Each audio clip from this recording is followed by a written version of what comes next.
So what I want to do is just going to get started here. The first slide is just basically a warning.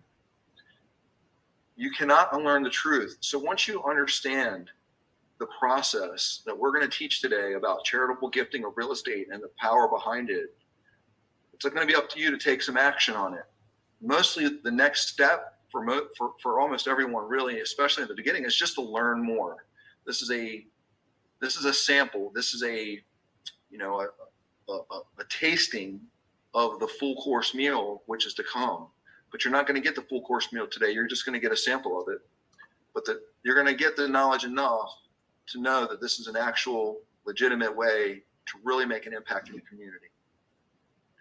So this has been around for over 100 years. In 1917, the U.S. tax code was created incentivizing people to give real estate to nonprofits to qualify 501c3s, so that the nonprofit could receive the benefits, and the incentives for the donors were that they could avoid capital gains tax and they could get a tax deduction against their adjusted gross income.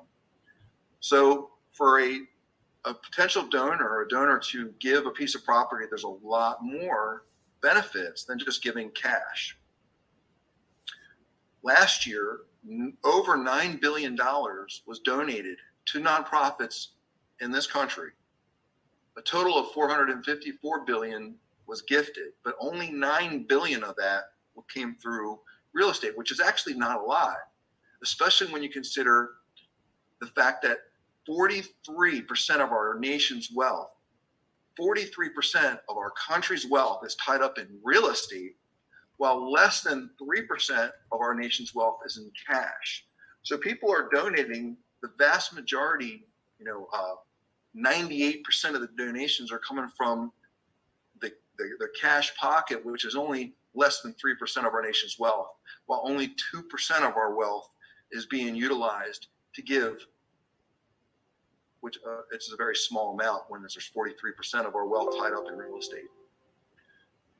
So I want to ask you, whoever's listening to this right now, if you have a nonprofit in mind, if you work for a nonprofit, if you just have a nonprofit you're passionate about, what would your nonprofit do with $550,000? I want you to really think about that, because a lot can get done with that amount of money. For most nonprofits, that's a transformational donation. What's that, Sam? Oh, sorry. I didn't realize I wasn't muted. So the reason I'm asking what would you do with $550,000 is because that's the average size gift for a nonprofit from a single donation of real estate. On average, a donation of real estate translates into $550,000 to any nonprofit that receives it. We're showing right now on the screen a copy of the book, Real Estate is Hot, Fundraising is Not, written by Cami C.E. Baker. This is the foundational textbook that we work from. Basically, if you were to be able to get your hands on one of these books, read it, digest it, it would shortcut all your education that you would need on how to apply and to benefit nonprofits and yourself. Because what we're into is making money while making a difference. The problem is that, first of all, let's just say that there's 1.5 million nonprofits in the United States. And out of all those nonprofits, less than 0.1% actually accept real estate as a donation.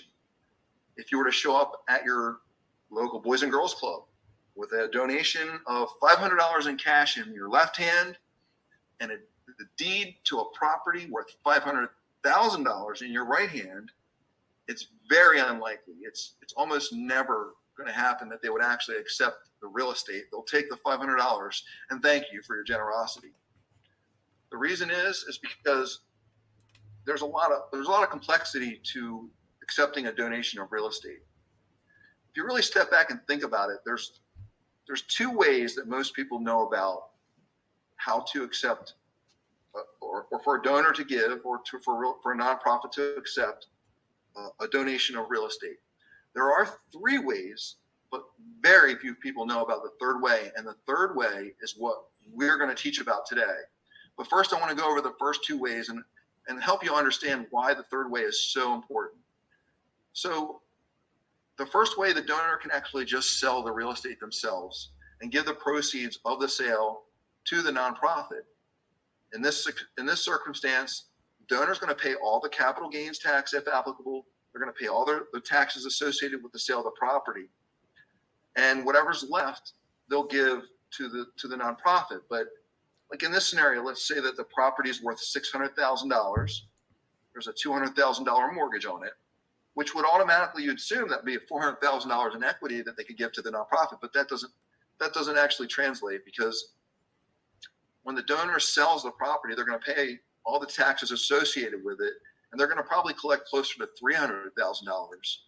And most likely, donors are going to want to offset what they paid in taxes, so they're going to take out more money from that $300,000 that's left to offset their taxes. So the nonprofit can look at usually getting at about a $200,000 donation in this situation, which, if you just looked at it from the outside and didn't know about our third way, you would think that's actually pretty decent. But in this circumstance, it's actually the worst way, because the donor only gets to write off the $200,000 out of a $600,000 property. The nonprofit receives the least amount of value out of this process, and the donor gets the least amount of tax write-offs. It is the most inefficient and the most ineffective way to donate. The second way is simply that the donor can give the property straight to the nonprofit. They just give the property over. And like I said, if the property is worth $600,000 and there's a $200,000 mortgage on it, the nonprofit would then have to come out of pocket to pay off that $200,000 mortgage. And unfortunately, a lot of nonprofits, the vast majority, don't have that type of working capital to offer. On top of that, if the donor requests some money back, if they say, well, look, I only paid $200,000 for this property, I want to give it to you, but I want $200,000 back. Now they got to pay the mortgage of $200,000, and they'd have to grant that donor a $200,000 check to offset their wish to get some money back out of it. So after that, the nonprofit themselves will also be responsible for maintenance, upkeep, anything associated with owning the property, including an unfortunate circumstance like a tornado or a hurricane. They're going to be liable for that property during that situation. So just the process of taking on this ownership will take time and money, which these nonprofits literally almost all will refuse. 99.9% of the nonprofits out there will not accept the property. They just won't do it. And I honestly wouldn't blame them, because it's not a very good way of doing it. It takes too much time. And these nonprofits, their mission isn't to convert real estate into capitals. Their missions are usually, to help cure cancer, to house the homeless, to benefit veterans, those types of things. So there is a third way that you can do this. And the third way is what we're going to talk about right now. So we have a specialized nonprofit whose only cause, they exist solely to help other nonprofits. And the way they help them is by receiving gifts of real estate on their behalf, converting those gifts of real estate into capital, and then granting that capital to the destination nonprofit. So if the nonprofit in question, let's say, for instance, was a Boys and Girls Club, our specialized nonprofit will receive the gift with agreements up front with the donor saying that once this property is liquidated, the proceeds will go then to the Boys and Girls Club. This way, the nonprofit that's going to receive this gift will have no risk at all. The specialized nonprofit takes title and financial responsibility completely. They'll pay off mortgages. They'll do any type of maintenance to the property if it needs to get done for like marketability. They own the property. They are responsible for the property, and there's no need for the nonprofits to accept the real estate itself. They just get the benefits of the proceeds. Now, on average, what happens is so on a $600,000 property that has a $200,000 mortgage. And the third way, our specialized nonprofit would accept the donation of real estate right up front. They would pay off the $200,000 mortgage, and the donor then would receive all their tax benefits on the appraised value of the home right away. So they would be off the title. They would be done. For the donor, this is a great way because they don't have to do any work. All they have to do is get the property appraised. That is it. They get all their benefits right up front, right away, and then now they're no longer responsible for that property. Now, this is a two-step process for the proceeds to get to the donation that's going to be given to the destination nonprofit. The second step is now that our specialized nonprofit has ownership of the property, they list and liquidate the property with one of our real estate agents, for example, like Sam. So Sam brings the donation to the table. Sam's going to be the listing agent. And if Sam can't list it because it might not be in his market, he's going to get the referral fee from another real estate agent in our network. And then once the property is liquidated through our specialized nonprofit grants the proceeds of the sale to the destination nonprofit. Now, in the circumstance, let's say it's a $600,000 home, there's a $200,000 mortgage. So now the specialized nonprofit, once they convert the property to cash, they take an average of between 2 and 10% off the back end. That way, they recover any of their investments to improve the property, and they pay the real estate agent out of that. Last year was actually 5.9%. So they don't even keep 10%. They have to advertise it's between 2 and 10% because different situations they require different value. But this allows any nonprofit to benefit from gifts of real estate. So the nonprofits benefit because they don't have to deal with it. They don't have to spend any time, treasure, or manpower to actually deal with the property, and the donor gets all their benefits right up front. Basically, the property donor donates the property. The specialized nonprofit takes title and responsibility. They then list and liquidate it through our certified charitable real estate specialists, and then the donor's nonprofit, the one they originally wanted to get the gift to, receives anywhere from 90 to 98% of the proceeds. Now, these gifts of property, the donations can come from anywhere in the country. So I'm in Florida right now. Sam's in California. If one of his donors right there in California decides they want to give a property and it's upstate New York, no problem. If it's in Mexico, New Mexico, it doesn't matter. Obviously, out of the country, that would create a little bit of different of a complication, but anywhere in the U.S., any type of property, as long as it's not timeshare, deal with residential, commercial, doesn't matter. As long as it has equity, the first, once the property is evaluated, it does qualify as a donation because it has equity and it's marketable. Then they draw up a draft agreement with the donor stating that this property is being given to the VFW in your local area. It doesn't matter who it's going to. Any nonprofit can accept this gift. And so any nonprofit can benefit anywhere in the country. So it doesn't matter who the nonprofit is, it doesn't matter what kind of property is, and it doesn't matter where the property is. Now this next screen has a bunch of very well-known charitable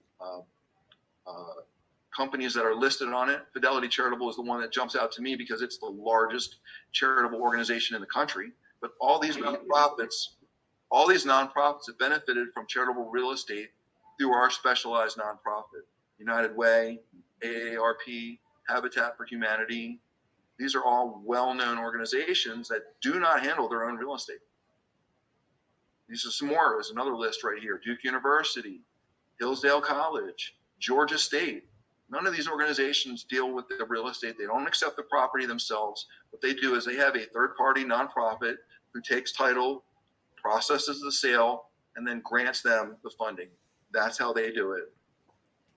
There's some examples of real estate that's been donated just recently. This was from January 2021, a $1.7 million real estate sale that funded the MLK Community Center endowment, $1.7 million. This next one is in California. It's a $7.5 million real estate that's properties on, it's being listed right now. That's going to a nonprofit. The sale proceeds will be given to a charity. It doesn't even list which charity is getting it right now. And then the biggest one we've seen was last year. The Arizona Community Foundation received a gift in the value of $129 million from a real estate transaction. Now, this was not just one piece of property. This was a package of real estate that was gifted all at once. So these gifts are happening. I mean, donations to real estate are happening all over the country. They're happening every day. The question is why aren't you hearing about it? And what we want to do is help you get plugged in to be able to, if you're a real estate agent, to be able to get these listings, to be able to find these listings, and if you're a nonprofit, to be able to benefit from these gifts. Now, this next slide has a great example of champions in our community. We have a for sale sign in front of a house with a traditional for sale sign with the listing agent and the listing real estate agency. This is in the center. That's Jessica Peterson. She's one of our champions. And then on the left is Hallie Jordan. She represents the Haven Foundation, which is a nonprofit in Sarasota who we're affiliated with, who did the book launch actually in their facility. And her sign shows that 100% of the proceeds of this sale will be funding the nonprofit, including the Haven.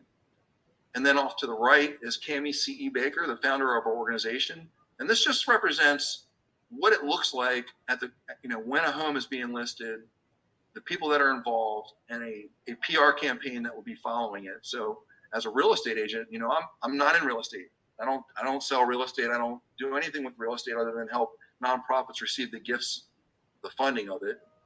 But what I know is that if I were a real estate agent, instead of donating a portion of my commissions to a nonprofit, to be able to bring the whole gift for the sale of the home or the strip mall or the piece of land, to be able to get that whole gift to the nonprofit and be able to make a full commission, that's real power.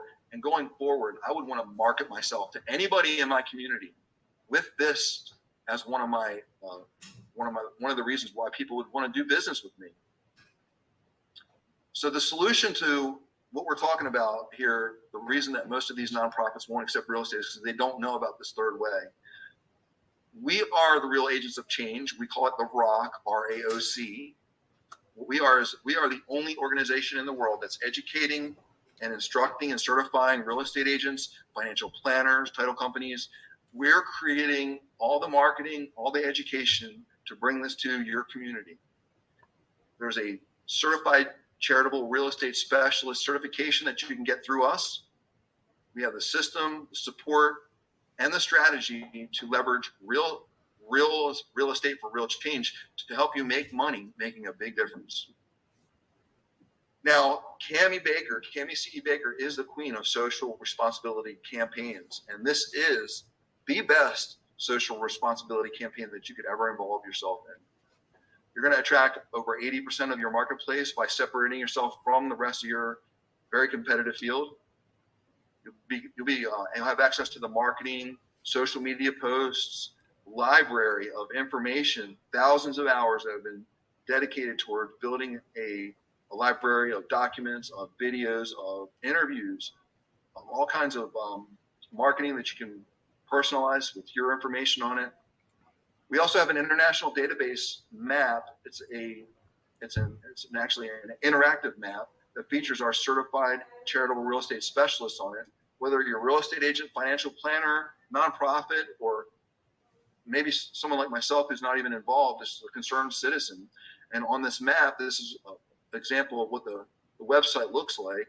As you hover over these different areas that have the seal, each one of them represents a certified charitable real estate specialist. And when you hover over it, it actually highlights the name, their profession, their contact information, and a little bit about the person themselves. So anytime somebody Googles, like we've had one of our specialists just talk to us about how they were found by someone Googling them on this map. The Google search actually took them right to the map. And this is the book. Real Estate is Hot, Fundraising is Not. This is, like I said, the textbook. This is the Bible for what we are doing to get the most information. This is the book you want to really read.